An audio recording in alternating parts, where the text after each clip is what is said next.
Assalamualaikum warahmatullahi wabarakatuh. Kami dari kelompok 3 kelas agroteknologi D. Jadi kami itu ada tugas nih dari mata kuliah pengantar pertanian dan pangan berkelanjutan. Jadi tugasnya nih mewawancari petani. Nah, sebelum itu izinkan saya memperkenalkan diri. Perkenalkan saya Muhammad Milza Astadi Irawan. Perkenalkan saya Damiro Tamunan. Saya Mufaridin. Saya Mata Tripena Simangunsong. Saya Sobung Galis Kasimanjun, Pak. Saya Rifki Trinopianda Manukung. Saya Eduardo Valentino Sibarani. Cukup sekian dari perkenalan kami. Sampai bertemu di wawancara. Sekian, terima kasih. Ini kita akan menuju tempat wawancara pertanian. Oke.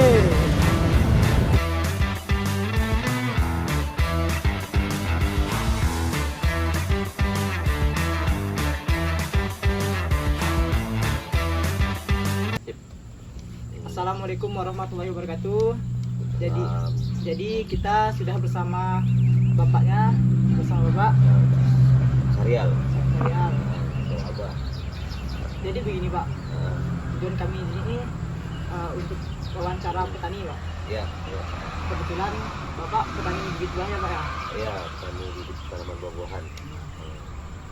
Jadi ini Pak, sejak kapan sih bapak mulai mengelola usaha bibit buah? Mulai pertama tuh tahun iseng-iseng tuh tahun 2007-an. 2007 main di skala-skala rumahan lah. Ada hobi nanam cabai, nanam buah-buahan, akhirnya terus sampai sekarang. Dari tahun 2007, 2011 buka di GOR, sampai 2020 di GOR, lalu pindah lagi di sini. Apa yang menurut bapak memilih usaha pembibitan buah dibandingkan bidang usaha lainnya?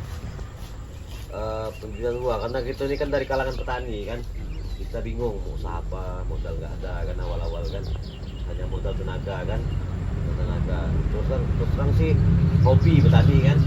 Kalau untuk pekerjaan petani ini awalnya itu pasti orang itu hobi. Modal kita nih anak muda nih timbulkan hobi dulu, baru ambil usaha ya sekali usaha lah.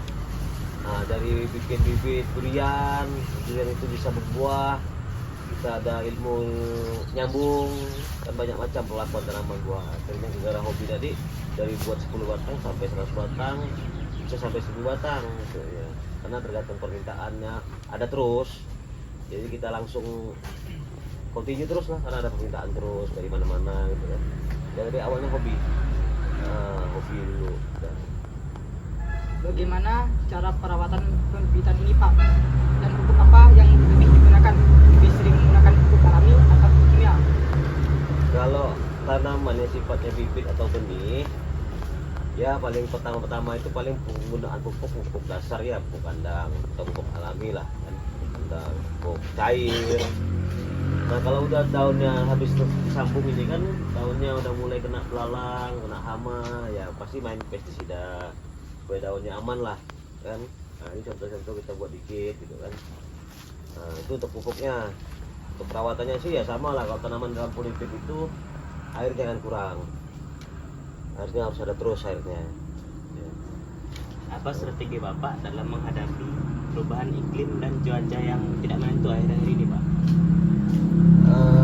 Strategi ya, jadi memang harus tempatnya harus tinggi tanaman. Karena tanaman ini kan tidak boleh tergenang banjir. Kalau musim kemarau kita juga harus siap air, kita harus siap siaga lah. Saat musim kemarau aliran air harus siap. Bahkan kita pernah beli air, tapi paling tidak sumber air kita harus dekatkan lah.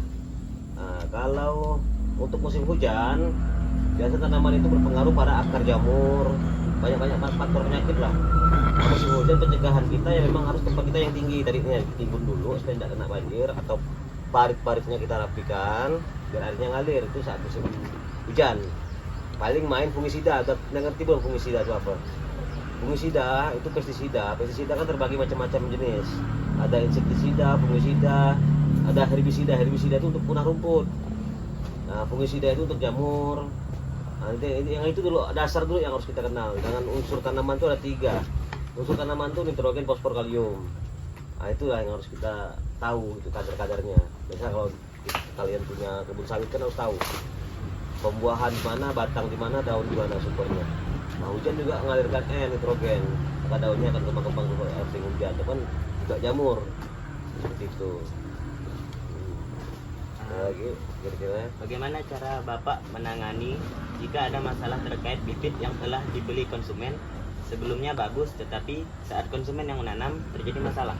ya kita jelaskan sebelum mereka membeli untuk skala konsumen rumahan. Kita pertama itu waktu dia nanya bibit kita jelaskan dulu tanaman tempat, faktor tempat, terus yang utama sih faktor tanah lah. Tanah itu harus baik dulu.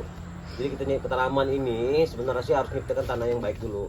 Seperti apa tanah yang baik, itu ada pelajaran lagi lah. Tapi enggak susah juga lah untuk buatkan tanah yang baik. Itu yang harus ada inilah apa kandungan unsur haranya bagus gitu Bang.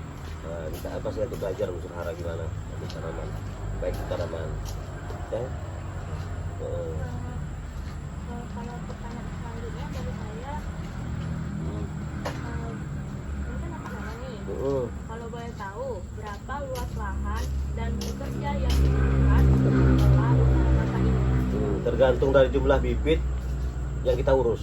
Karena saya kan bermain di benih atau bibit. Nah, tergantung jumlahnya. Kadang kalau udah jumlah sebanyak ini sih memang harus pakai 5-6 orang lah. 6 orang lah. Luas area ini berapa ya?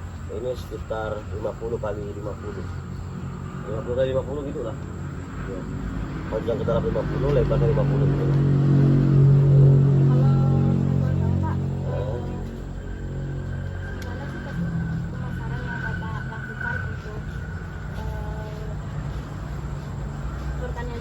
Ya pemasaran hasil pertanian kan, mengenai hasil ini kan. Pemasaran sih kalau dari awal buka sih kita dari kawan ke kawan lah. Nah, setelah kawan ke kawan sampai menyampai. Untuk zaman sekarang kan apalagi ada medsos kan. Cuma saya jarang gunakan medsos lah, banyak sih anak-anak lain gunakan medsos. Ya kalau kita udah ditahu orang sih dari mana-mana sih ya itu tadi dia apa kita nawarin, kadang-kadang nawarin faktor menawarkan barang apa jasa kita juga jasa lah. Karena kita orang beli tanaman ini sambil tanam tidak tanamkan, itu cuaca agak panas ya. Nah, tidak apa harus berjemur gitu. Nah, itu strateginya boleh. Kalau zaman sekarang sih enak sih sosmed, apa kayak apa tuh TikTok apa kan Instagram apa. Nah, saya kan juga kurang tahu tuh. Untuk anak-anak milenial sekarang paling gampang nih. Generasi kita sekarang ini paling gampang untuk masalah pertanian. Bisa ada petani nanam jahe kita bantu pasarkan. Dari mulai itulah tadi tuh. Tadi nanam ini kita bantu pasarkan pakai ini mitra lah dengan petani-petani lah. Kalau untuk kita karena kita ngambil barang orang, ini strategi pasar saya jelaskan strategi pasar. Kalau kita ngambil barang orang, ngambil benih-benih orang yang kita pasarkan sendiri, usahakan kita juga harus ada kebun sendiri. Lagi pula kita bisa menghemat ongkos tadi, apa hasil kita juga terjual karena kita bisa masarkan. Apalagi umur kalian ini kan apa bagus dalam berbicara dengan konsumen gitu kan.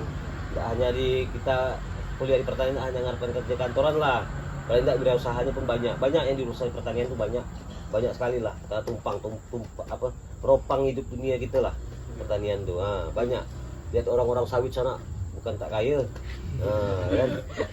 Ya, itu dia. Terakhir Pak, kalau saya tahu nih, pesan dan kesan untuk kami calon petani muda nih apa Pak dari Bapak? Kita berani mandang alam dulu lah, pandang dulu alamnya apa yang bisa kita buat. Karena pertanian itu bermain dengan alam. Jadi pelan-pelan kita bisa nanti perhatikan mana. Selain itu juga harus ada hobi dulu. Pertama itu ada hobi, karena dari hobi itu pasti kita cinta akan pekerjaan. Jadi hobi atau kita mau nanam sayur dengan pasarnya udah ada mitra lah pertanian tuh. Banyak pandangan lah, pasti jangan takut kayak berjemur, jangan takut turun ke lapangan, jangan takut berbaur sama orang, masyarakat segala macam, jangan takut berbaur di pasar, cari informasi sebanyak-banyaknya. Nah, untuk kamu muda, walaupun kita belum mampu bertani, kita juga masakan petani-petani setempat. Nah, dari asal-asal masing-masing kan beda-beda nih. Ada sekadau, ada ini kan beda-beda kan. Pasti banyak kenalan petani-petani. Motivasi juga, harus motivasi yang petani. Karena kita ini sarjana semua kan pasti nanti calonnya kan, pasti ada ilmu dari dosen nanti kan. Jadi bisa juga membimbing petani cara-cara bertanam yang baik kan, dapat pelajaran kita. Itu pertama harus hobi. Harus hobi. Kedua karena hobi pasti cinta. Ya. Kalau motivasi Bapak sendiri waktu seusia kami apa Pak? Tadi berbaur dulu, kita berbaur dengan orang pertanian, orang petani bukan petani, orang petani berbaur, ada nanam sayur, nanam ini. Akhirnya kita pas saya itu cocoknya di kebun buah, karena saya dulu ada kebun buah Singkawang itu kan ada. Nah, jadi kita coba buat bibitnya, hobi juga buat nyambung seperti ini kan hobi juga nih, tantangan buat kita nih, berapa yang tumbuh berapa yang mati. Nah, itu tadi kalau zaman saya muda dulu lah, zaman saya dulu.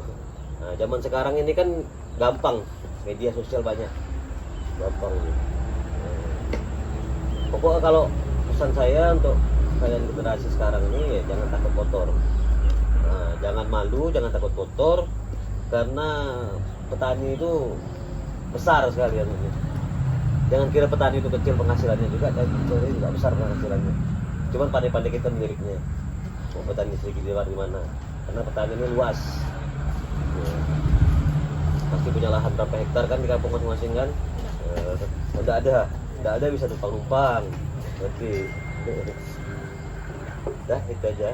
Terima kasih Pak, ilmu yang sangat bermanfaat yang Bapak berikan kepada kami ya. Mungkin sekian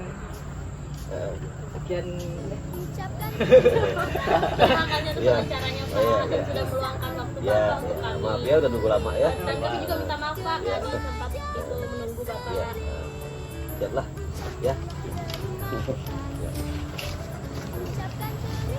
Jangan takut panas, sehat mas.